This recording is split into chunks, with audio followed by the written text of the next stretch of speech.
तो हर बच्चा कोई भी हो, एकांत की स्टडी जरूरी है। चाहे तो वो लाइब्रेरी में करो, चाहे वो घर के कोने में करो, लेकिन जब भी स्टडी करो एकांत में करो, ग्रुप में मत करना, याद रखना। ग्रुप होगा सिर्फ एंटरटेनमेंट के लिए, पढ़ाई हमेशा एकांत में होती है बच्चों। ठीक है, ये बात मेरी याद रखना। दूसरा मंत्र है बच्चों, ऑनलाइन पढ़ाई व सेल्फ स्टडी दोनों का तालमेल बहुत जरूरी है। क्योंकि अगर सिर्फ हम ऑनलाइन में फंस कर रह गए और लगातार हम 8-8 10-10 घंटे 11-11 घंटे सिर्फ मोबाइल पर देख रहे हैं, तो बेटा सिलेक्शन नहीं होगा। सेल्फ स्टडी का भी तालमेल लगाना होगा। बेटा हमारी मजबूरी है कि हम 8-8 क्लास लाइव कराते हैं, लेकिन आपकी मजबूरी नहीं है। आपका जो मन करे कि भाई मैं इस क्लास को नहीं देखूंगा, तो मैं इसको बुक से कवर कर सकता हूं, मुझे जरूरत नहीं है इसको देखने की। तो बच्चों हम क्यों लाइव करा रहे हैं फिर इतना? क्या सबके लिए नहीं करा रहे? नहीं, बच्चे को अपनी स्ट्रेंथ पहचाननी है। क्योंकि हमारे पास, देखिए बच्चा, हम कुछ चीज छोड़ नहीं सकते, क्योंकि हमारे पास इसको भी पढ़ने वाला बच्चा है, उसको भी कुछ इसको पढ़ेगा कुछ उसको। लेकिन आप क्या करते हो, सब कुछ पढ़ रहे हो। तो बेटा सब कुछ अगर आप पढ़ सकते हो तो वो तो बेस्ट ही है, लेकिन अगर उसकी वजह से सेल्फ स्टडी नहीं कर पा रहे हो तो फिर वो बहुत नुकसानदेह है। ठीक है, कोई नहीं बताएगा इतनी ईमानदारी से इन सारी बातों को, मैं आपको इसलिए बता रहा हूं क्योंकि मुझे आप लोगों से सिलेक्शन चाहिए।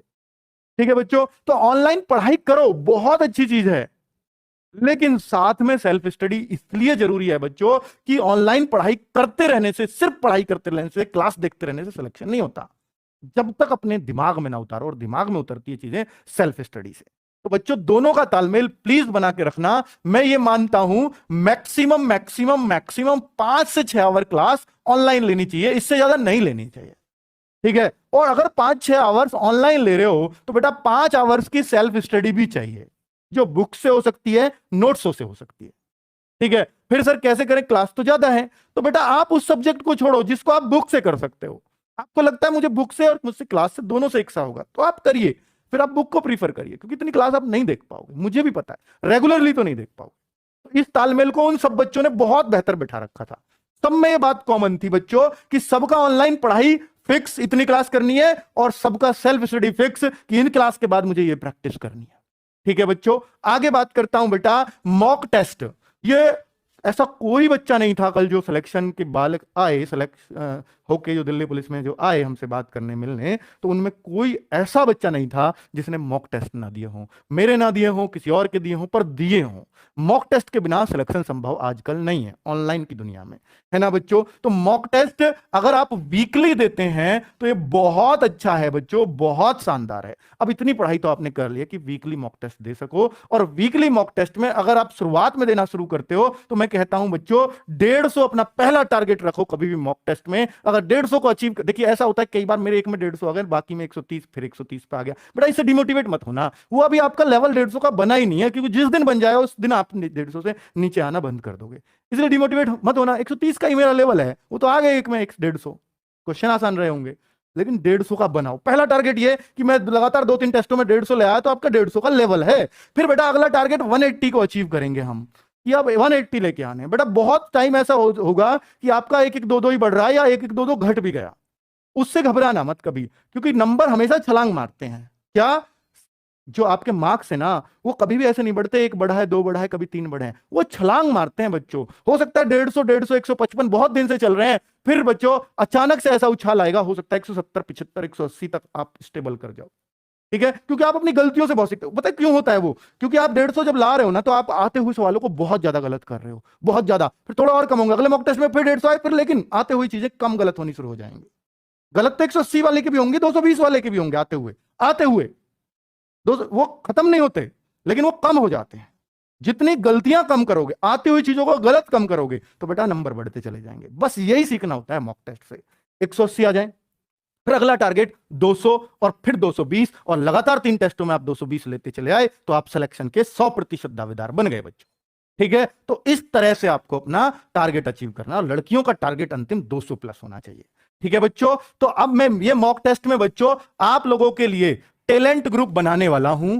टैलेंट ग्रुप जैसे हमने यूपीएसआई में बनाए, ऐसे ही हम टैलेंट ग्रुप अब इस बार से मॉक टेस्ट में बनाएंगे, और बच्चों उनको हम जरूर कुछ ना कुछ अच्छी चीज भी प्रोवाइड कराएंगे अपनी तरफ से, जो भी गिफ्ट हमारे लिए हमसे बनेगा। जैसे हमने यूपीएसआई वालों को तो फ्री मॉक टेस्ट दिए थे, पूरी टेस्ट सीरीज फ्री कर दी थी टैलेंट ग्रुप वालों के लिए। एक तो आप बच्चों पढ़ाई अपने लिए करो, और फ्री हम बांटें फिर आपको, क्योंकि हमें भी होशियार बच्चों से खुशी होती है बच्चों।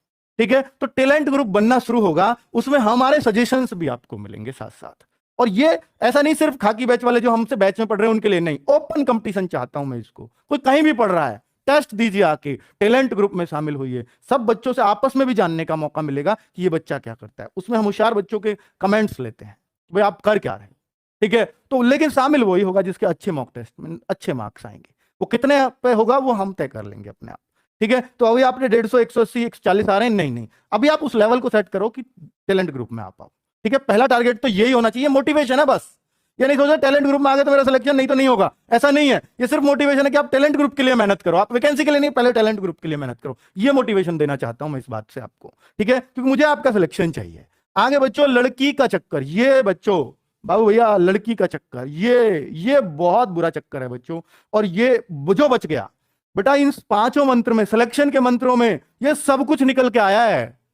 क्योंकि आपने देखा होगा अक्सर कमेंट्स में कि बच्चे लोग, किसी लड़की ने कमेंट कर दिया ना, तो उसका भैया, उसके हाय पूजा, हाय बबीता, हाय सीमा, हाय रीना। लेकिन अगर कोई पप्पू, कोई कोई मतलब कोई और राहुल, कोई पंकज ऐसे कमेंट कर रहा, तो उसमें नहीं होता हाय पंकज, हाय राहुल, नहीं, ये होता है लड़कियों का कमेंट है। तो निश्चित तौर पर आप करते हो इसलिए आपको हंसी आ रही है, जो हंस रहा है सब करते हैं, ये निश्चित तौर पे बात है, ठीक है बच्चों। तो ये चीज किसी में नहीं थी उनमें। अब किसी में हो भी चलो मन चला, मैंने मान लिया, लेकिन उसने अपनी पढ़ाई से नहीं हटने दिया, ध्यान इस पर रहा। तो हो सकता है कोई लिमिटेड उसमें, बहुत लिमिटेड उसमें। लेकिन बच्चों अब आप क्या करते हो, क्योंकि बच्चों आपकी नई नई एज होती है, आपने अभी जिंदगी के धक्के नहीं खाए हुए होते, क्योंकि आपकी एज 18, 22, 23 साल है, और इसमें अभी आपको धक्कों का पता नहीं है। इसके निकलने के बाद, एज निकल जाए भर्ती होने के बाद, भर्ती ना हो पाओ, और जब एज निकल जाए तो बेटा धक्के तब पता चलती है क्या होता है, ठीक है। तो मैं आपसे कहूंगा कि बेटा ये पूछना बंद कर दो। आपका देखिए लड़कियां भी, मतलब फिर ऐसा होता है कि हाय पूजा उसने बोल दिया, कि उसने बोल दिया हाय राहुल, इतने में तो राहुल बेटा फिर रोज पूजा को ढूंढेगा कमेंट में, ये निश्चित बात है, ठीक है। वो रोज ढूंढेगा कहां गई पूजा, और उसने, पूजा ने हाय राहुल कह के उस राहुल की जिंदगी तबाह कर दी।